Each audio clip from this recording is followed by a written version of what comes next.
MacNeil's here. Great to see you. Lovely to see you, George. Thank you very much for coming on the program. Well, I love your show. You're very sweet. Very happy to be here. And you're back on the road. How's that been?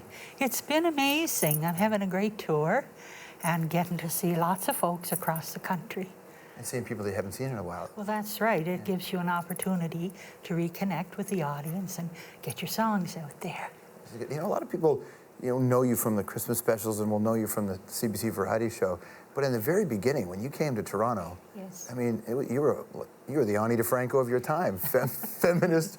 I mean, tell me about the Toronto Women's Caucus back then. Well, I was very involved, and it was a rediscovery of things for me, and it was sort of a pivotal point in my life where I learned to use my music to communicate what I was feeling at the time, and I was involved in all kinds of issues, and I did a lot of carrying placards and demonstrations and writing songs that pertain to what we were all trying to deal with. And yes, I was very much involved in the 70s. So, what were you feeling at the time? Well, I think for myself and for a lot of the women involved, as I say, we were learning about ourselves and learning that things could be equal and things could get better and daycare could get better and all these things were possible for women. And I was learning so much about all of this and how we all had similar ideas and feelings and how strong it is when people come together to share these feelings that change can happen. We've got a clip of you talking about this kind of stuff from back in the day. Watch this. I wasn't aware that women were organizing. Women were doing things to better themselves, sort of speak in a different way than I was taught. I mean, better myself outside of the marriage. I think I was good within that framework for the time I was in it. But me as a person out of it, that was a whole new thing to me. Very young girl, huh? Very young, yes, very young. What would you, if you could go back and just whisper something into her ear, what would you say? Speak up. You've probably heard that before, right? I have. Screw 'em. Yes, speak the way you want to speak. That's right. You know, often there's that distance between the audience and the person on stage, but for you it's always seemed to be about community.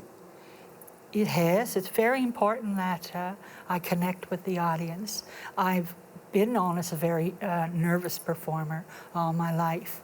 And so when I get out there and I feel the presence of the people and I feel that we're all connecting, it's just the most incredible feeling there is. And it's that coming together that's so important. The sense of community, how much is it connected to your upbringing? Because your upbringing is, you're in one of the most beautiful places this country's ever had, but you've had such a challenging story and the things you had to go through as a kid.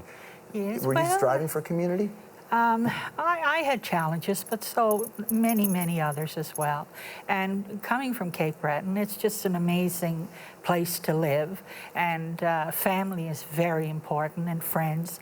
And the culture, of course, is the music. So all those things going for you make you stronger and keep you grounded. Well, we like to remember our families nostalgically, and hopefully we remember the good things. But your family, I mean, you went through some serious stuff. You were dealing with sexual abuse, there's lots of alcoholism ran in the house. Yes, there was. Back in the moments, did you ever feel like you could break through those clouds? Sometimes the clouds were really thick, and I wasn't ever sure. But I've been born a very much an optimist, and I always kept looking for the better, and I knew it was there. And even when all this was going around, although it was bad, there was also a lot of good. These are good people that had some rough times, just like we all do. And unfortunately, when you're a child living through it, it makes it that much harder. When did you first see that it was going to get better? Well, I think music has always been my savior. And anytime I would sing, I would always feel that better side, that better part. So I just kept singing. What were the songs that you were singing at home when you were a kid? Oh, well, we used to listen to Wheeling, West Virginia, Don Ho from Hawaii, anything you could scratch in on the radio. And then, of course, people would drop by and play the fiddle, play the piano, step dance and sing. So music, a big part of it, big part of growing up. Those early moments, were they a challenge? Very much so, terrifying. It would be oftentimes you would have to come and find me just before I was to go on stage. I'd be so scared I wouldn't know how I was going to do it. I've gone through that period in my life where it was terrifying just to get in front of an audience. I still have stage fright, but certainly not to the degree I used to. And that's because the people in this country have given me such a career and have loved me back so much that they've made the challenges easier. Expo, you were in your early 40s when Expo happened? Yes. What do you think the impact was on your career, your life, just getting that recognition a little bit later on? I was very fortunate. I didn't look at it in terms of age. I looked at it in terms of timing. And, you know, it was a struggle for me to get to where I did finally arrive. So 22, 42, I'll take it. Ricky, you're forcing Rita MacNeil and her band to harvest dope at gunpoint. You could be a little bit nicer, you know. We can be a little bit faster. Stop being such a sorry. Here's a nice one here, dear. Thanks. I'm sorry for yelling at you guys, but we've got to get this stuff out of here. I've only got an hour is the big problem here. Like, I'm not trying to be mean.